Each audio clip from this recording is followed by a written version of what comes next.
ఏంటే అటు తిరిగి కూర్చున్నావు? మరేం చేయమంటావు బావా? నువ్వేమో సీరియస్ గా డైరీ రాసుకుంటున్నావు. డైరీలో నీ డ్రీమ్ గర్ల్ గురించి రాస్తావు కదా. నేను చూసానే అనుకో, నాకు అనిపించిందేదో అంటాను.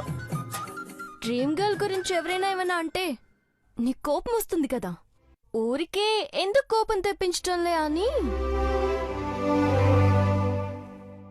అది వేరెవరన్నా అంటేనే, నువ్వు అంటే కాదు.